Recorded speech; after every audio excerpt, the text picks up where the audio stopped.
what we have seen here is the atlas and axis, and the cervical vertebra 3, 4, 5, and 6, and 7. And after that, we might see the thoracic vertebra all the way to T12.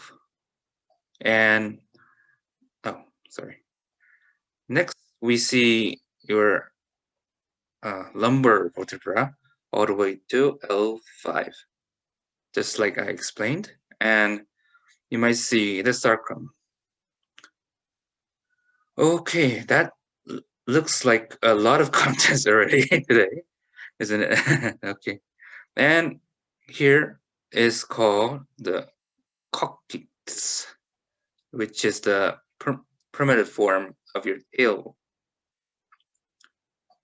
And if you get injured, this coccyx might broke up, but it won't be that much damage to you. So in between these bodies of the lumbricals and cervicals, and we have a disc here. So have you guys heard of the disc herniation?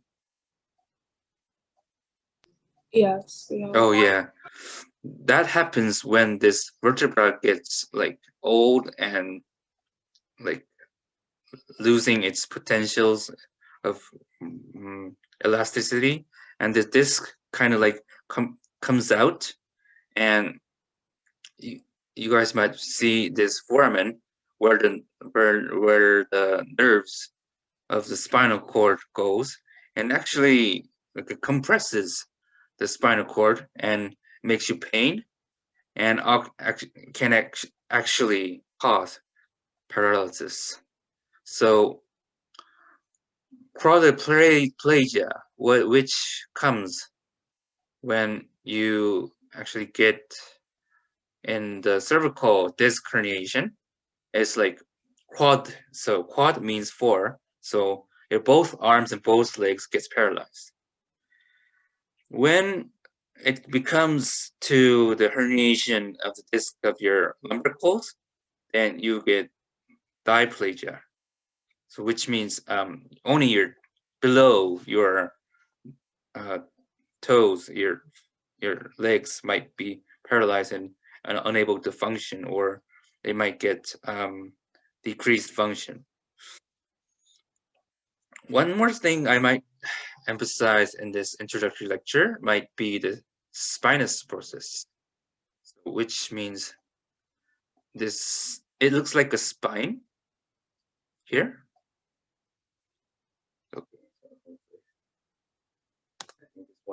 This is called the spinous process. Oh, here we go. So it kind of like differentiates the atlas and axis from other vertebral muscles, vertebral bones. So it actually appears from C3 and C4, and it goes way down to all the way through down to the lumbrical. But here we don't have that, and here it's very primitive. And we have one, but it's very primitive. It actually develops from C3. That's the huge difference here.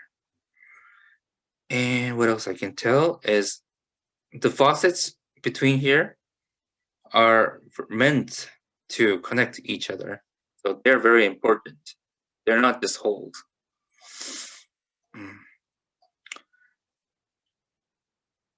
And later on, you guys might learn about the transverse ligament, which actually connects the whole vertebra in a longitudinal way. And if those ones gets calcified, it becomes a big problem, and you might feel a lot of pain. And you might learn that in neurosurgery or any other clinical lectures.